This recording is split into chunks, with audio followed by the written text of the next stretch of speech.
નમસ્કાર દર્શક મિત્રો, હું છું રૂપલ લુણીચિયા. સંપૂર્ણ ન્યૂઝમાં આપનું સ્વાગત છે.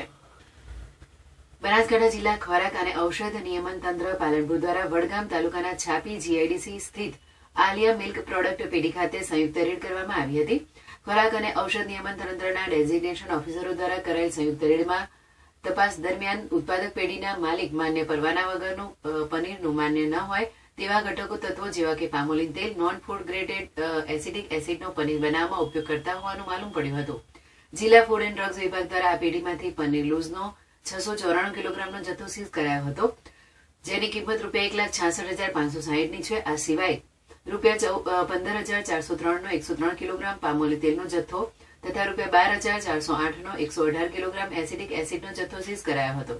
ફૂડ એન્ડ ડ્રગ વિભાગ દ્વારા કુલ 1,94,418નો 915 કિલોગ્રામનો જથ્થો સીઝ કરાયો હતો. આ સાથે તપાસ દરમિયાન પેઢીમાં પનીર બનાવવા માટે પામોલિન તેલનો ઉપયોગ થતો હોય તથા પનીર બનાવવા માટે દૂધ ફાડવા માટે non food graded acidic acid કેમિકલનો ઉપયોગ થતો હોવાનું બહાર આવ્યું હતું. પેઢીના માલિક કરોડિયા ઉમર ફરાક અબ્દુલ રહેમાન અને જવાબદાર વ્યક્તિઓ વિરુદ્ધ food safety and standard act 2006 હેઠળ કાયદેસરની કાર્યવાહી હાથ ધરી હતી, તેમ ફૂડ વિભાગના ડેઝિગ્નેટેડ ઓફિસર દ્વારા એક અખબારી યાદીમાં જણાવ્યું છે.